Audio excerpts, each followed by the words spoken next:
Bismillah ar-Rahman ar-Rahim wa salatu wa salam ala Rasulil Kareem. Assalamu alaikum and welcome to Fiqh al-Muamalat online classes. And today is a continuation of the discussions of the classification of the contract. And today we are in the third cluster. So the third cluster of the classification of the contract from the five that we started our discussion is the subject matter and desired objective. There are a few sub-classification of this, and I hope you don't get lost.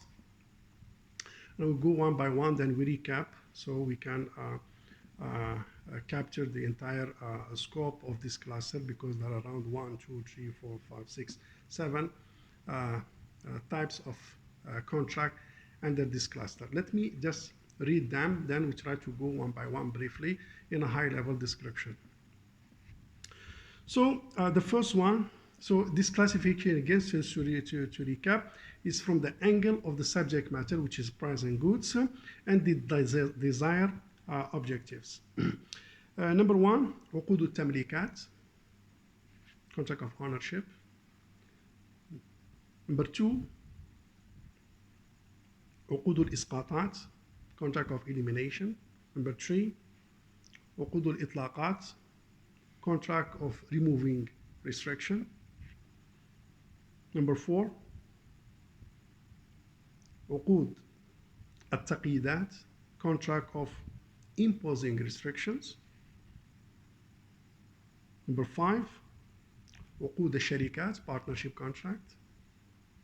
Number six, عقود التوثيقات, security contract. And number seven, عقود الاستحفاظات, contract of safekeeping. Very briefly on one by one. The first one we mentioned is a contract of ownership, means is to grant ownership or rights. So this is a classification. Under this one will comes a contract of exchange contract. We call it muawadat, عقود المعاوضات, or exchange contract, and it includes as well barter trade. So all these contracts that contribute to granting transfer of ownership or granting right will fall under this classification. And also it's include the tabarru'at contract, donation contract. For example, if you sell, ownership will be transferred. If you give a gift, ownership will be transferred. So this is a contract of tamlikat, coming from the milk, and the milk is the ownership. So contract of transfer of ownership.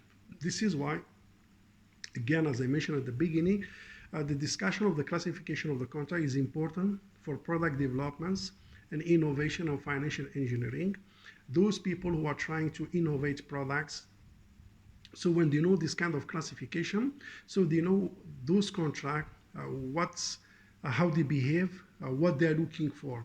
Are you looking for something that transfer the ownership? So this is the one.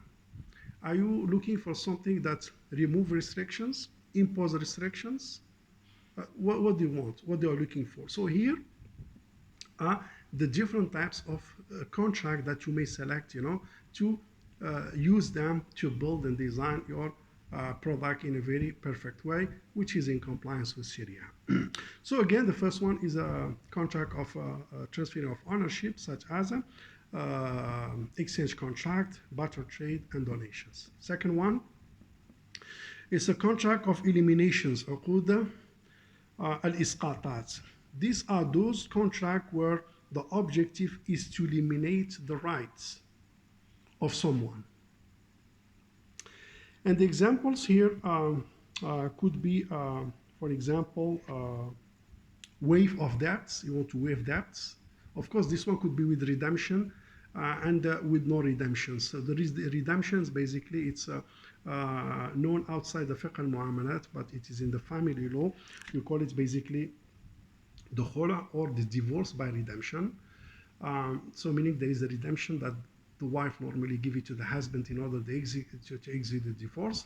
And if it is executed, divorce executed without redemption, so basically this one is a pure eliminations and pure divorce. But in the context of finance, basically we have the example of waive of debts. So debts will be removed, will be eliminated. and also we have the right of shuf'a. In the shuf'a, basically you have a priority. We'll talk about the shuf'a later on. It's something asset which is not basically divided, and basically the parties have the right. Basically, if someone exits, others may have the right to take that kind of property. That priority put them, in a high ranking before the others, strangers, come in to be part of that kind of undivided asset.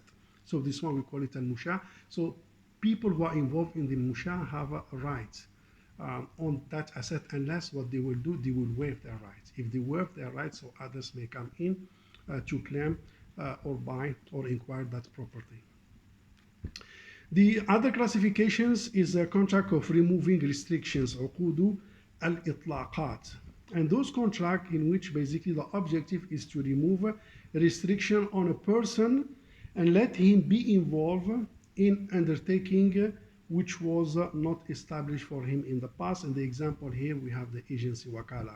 Wakala formed under the uqud al-itlaqat, meaning that before he has no right to interfere in your affair. But with the agency, when he's appointed as agent, so basically has that kind of rights, meaning that the restrictions has been removed.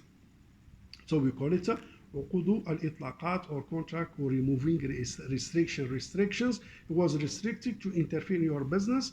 The agency, al-wakala, allowed him to interfere in your affair based on the mandate, of course, and the scope of the wakala. The other one is a contract of imposing a restriction. عقود التقييدات, here you impose restrictions. Those contracts in which the objective is to restrict someone from an undertaking that was permitted for him in the past. For example, discharging the agents from the agency. The agents, before he was allowed to interfere and manage your business, when you discharge him or terminate him, or his agency comes to an end, so basically he's not anymore your agents. So restrictions will be imposed back. And also the restriction of distinct boy from conducting legal deals, or what we call it as-sabiy al-mumayyiz, the person sabiy al-mumayyiz who's not attending, meaning he knows the affairs of buying and selling, but he didn't reach the age of competency, which is the, let's say, the 18. So that one also has some kind of restriction in his business dealing, whereby the contract that he may conclude, he will be pending on the consent of his guardian in order to protect him. So there is a kind of restrictions that has been imposed on his business dealing. And the same goes actually for al-hajar, financial restriction. If there is a financial restriction that has been imposed on someone, so also he has a very limited what's so-called scope in managing his finance. The other one is a contract of partnership. Is a partnership. We have the mudaraba, which is a partnership on profit, and we have the musharaka, which is a partnership on profit on losses. We call it uqudu al-sharikat, because mudaraba is a sharika, also is a partnership, and musharaka is a partnership.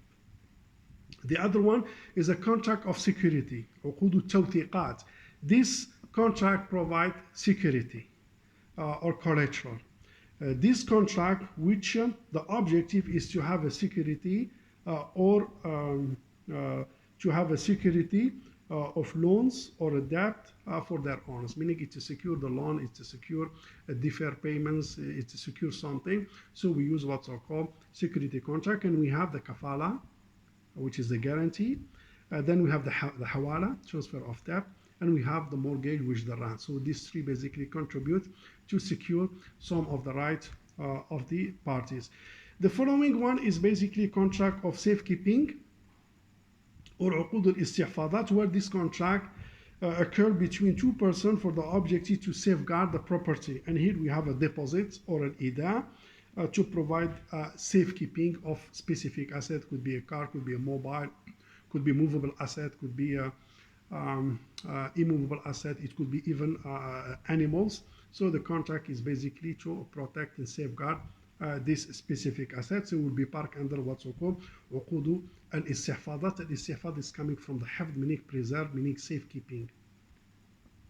So this is the 7 clusters under what's so-called the big titles of the subject matter and desire objectives. And as you can see, each one has specific features, specific descriptions, and captures some related Sharia contract. Of course, the context of those contracts and their Sharia rules will be discussed throughout the course of Fiqh al-Muamalat, but at this level, we are just doing a kind of classifications from the 5 classifications that we have highlighted, and we'll try to break down the classification according to the sub-cluster that they have and provide a high-level descriptions and what kind of contract that could be part in each one for proper understanding how is the layout, how is the structures, how is the component of the Sharia contract classification, so we can use them in a proper way, in a very efficient way, and feed them into the Islamic finance practices